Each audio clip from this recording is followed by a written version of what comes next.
Jai Hind student, welcome to biology class. Chapter 6, Molecular Basis of Inheritance. So students, in this lecture we will discuss about the nitrogenous bases. So as you all know, we have already discussed when we have discussed about the structure of DNA that the polynucleotide or nucleotide is made up of three elements, that is phosphate, sugar, and the third was nitrogenous bases. Now let's talk about nitrogenous bases in detail. Now nitrogenous bases containing molecules and that has same chemical properties as base. Now base, now you all have studied about acids and base, आप पढ़ चुके हो. Now ये nitrogenous जो substances हैं इनको base ही क्यों कहा गया है? What is the reason why they are termed as base? Now base जो है, बेस मीन्स होता है, means the thing like the substance और anything which play major role as a building block. तो ये जो बेसिस हैं they also play a major role as building block of the nucleic acid, or you can say a building block of DNA or RNA. That's why they are termed as bases. And secondly, they exhibit the properties of base also. Base, you all know base क्या होते हैं? The proton acceptors, जो proton को accept करते हैं और hydrogen को accept करते हैं उनको हम बेसिस बोलते हैं. So in nitrogenous bases, when we will discuss about the different, when we will going to discuss about the different nitrogenous bases, तो इनमें आप देखेंगे nitrogen is present.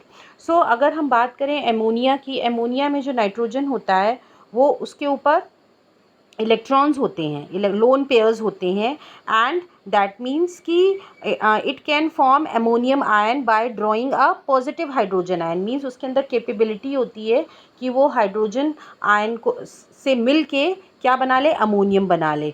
So that's why they exhibit the property of bases. That's why इनको bases कहा गया है. Okay, now there are two types of nitrogenous bases, and that is purines and pyrimidines. Now purines में we'll be going to study about adenine and guanine, and pyrimidines में तीन आते हैं, that is cytosine, thymine and uracil. Now purines जो है, now if you will see, this is the structure of nitrogenous base. ये structure है nitrogenous base का. Now purines में आता है adenine and guanine. Now adenine and guanine is present in both DNA and RNA. दोनों में ही ये present होता है. Okay, but if you talk about pyrimidines you can see there are three types of pyrimidines. It is there is a reason why there are three, why they are not two, because as you all know कि प्यूरीन्स और pyrimidines आपस में क्या बनाते हैं? Pairs बनाते हैं. ठीक है, और जो आपके स्ट्रैंड्स होते हैं डीएनए के, जो चेन होती है, that is held by the hydrogen bond. क्योंकि इन पेयर्स के बीच में क्या होता है? हाइड्रोजन बॉन्ड होता है. ये हाइड्रोजन बॉन्ड जो है वो चेन को होल्ड करता है, एक कनेक्शन बनाता है दोनों चेन्स में, और जो स्ट्रैंड्स हैं इसी वजह से पैरेलल एक दूसरे की रन करते हैं. Okay, so what happen in case of pyrimidine? So cytosine is common to both DNA and RNA. Cytosine दोनों में प्रेजेंट होता है, बट थाइमीन जो है it is present in DNA only.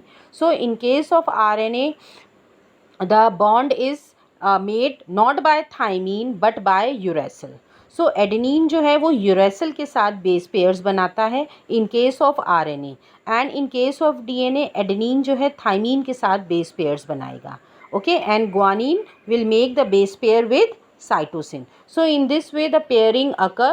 Okay, now this is how the two different nitrogenous bases, that is one purine and one pyrimidine, are held. Now you can see जो bonds होते हैं, bonds के बारे में हम already पढ़ चुके हैं कि बॉन्ड्स जो होते हैं वो हमेशा दो जो नेगेटिव और पॉजिटिव आयंस होते हैं उनके बीच में बॉन्ड्स बनते हैं.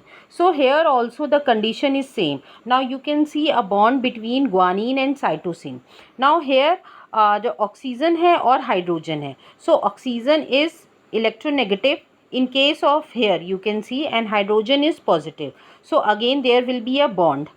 Now next उसी के नीचे आप देख सकते हो हाइड्रोजन और नाइट्रोजन है. So nitrogen is negative and oxygen is positive. So again it will make a bond. Now Now in this way, in case of guanine and cytosine और यू कैन से एडेनिन और thymine, इसमें आपको 3 bonds मिलेंगे। Hydrogen के 3 bonds आप देख रहे हो फिगर में।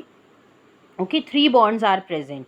But in case of guanine and uracil, अगर ग्वानिन और यूरेसिल की बात करें हम, so guanine with uracil it will form 2 hydrogen bonds and adenine with uracil will form 3 hydrogen bond.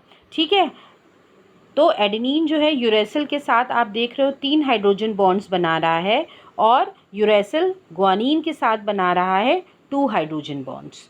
So in this way the bonding occurs and the base pairs जो है pairing होती है, and this pairing, this hydrogen bond help to hold the both the strands of the DNA at their proper position. इसी वजह से DNA के strands जो हैं वो जो है उनमें आप कह सकते हो इन बॉन्ड्स की वजह से उनमें स्ट्रेंथ आती है और वो अपनी पोजीशन में रहते हैं। Okay, so this is all about the nitrogenous bases. So hope you all have understood the nitrogenous basis. Thank you, students.